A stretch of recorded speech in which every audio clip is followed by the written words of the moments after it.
Thank you, Mr. Chairman. On Tuesday, the Chamber of Commerce released a report that criticized federal agencies for not keeping up with markets and technology, and they noted a modern, well-regulated market is one in which the regulators also use current technologies and techniques to keep pace with market developments. Chairman Shapiro and Chairman Gensler, the House Appropriations Committee is proposing significant cuts, which I presume would diametrically oppose this request that you keep up with markets through technology. What's your perception? Thank you, Senator. Under the House appropriation, we would probably cut about $10 million off of our information technology budget, and the end result of that would be postponed critical investment in market surveillance technology. I've talked with this committee many times about the flash crash of May of last year, the implications that had for investors and for public companies seeking reliable capital markets in which to raise money, and the fact that it took the two agencies many months to be able to actually diagnose what happened because of a lack of technology capability. Would also, for us, mean a delay in the modernization of the EDGAR system, which is absolutely critical to, again, to public companies who file their disclosures via EDGAR, to our staff's capability to analyze public company disclosure, and also to much of the information that we will be gathering as a result of Dodd-Frank that will be filed via the EDGAR system. And then, of course, our ability to bring in data, again, as a result of Dodd-Frank, for our oversight of hedge funds, over-the-counter derivatives, and in another area, the consolidated audit trail and large trader reporting systems as the SEC is moving forward on, apart from Dodd-Frank, all require that we have the capacity to invest in technology, and we have not had that, and under the House bill, we would not have that. Chairman Gensler.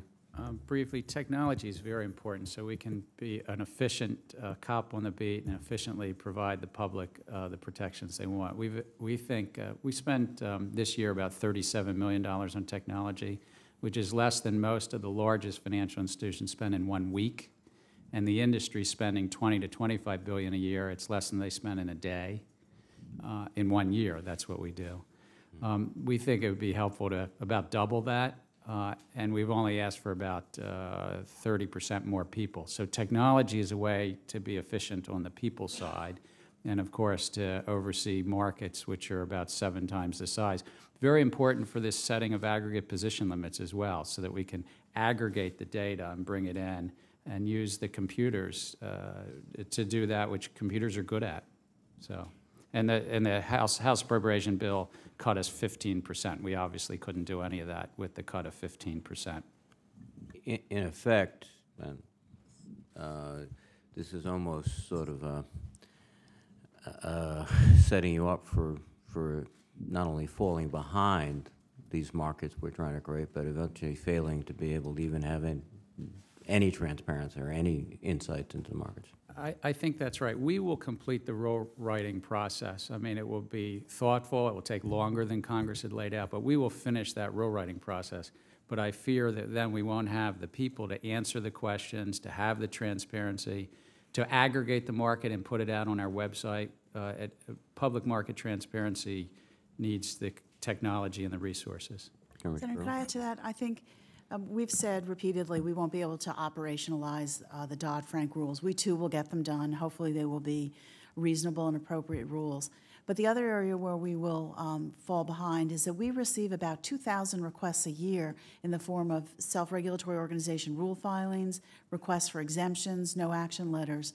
And our capacity to keep up with that kind of volume on a declining budget will be severely impacted. And those are things industry really wants from us.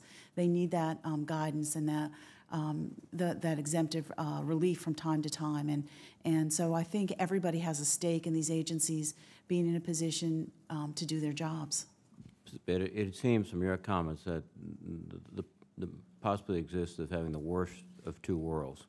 Regulations on the books, which we require you under Dodd-Frank, but the ineffective resources to respond to legitimate questions of business, to interpret the regulations, to respond promptly to their request, And I would think the business community would be worse off in this situation because, again, the liability is there on the books, but they can't get any traction or response from the agencies. I think that's right, and to follow what Chairman Bernanke said, it's in the interest of the industry to have expert people within the regulatory agencies who can, in fact, efficiently and effectively do examinations, provide guidance, provide information and assistance, as well as to do the enforcement of the law, which we're also charged with doing.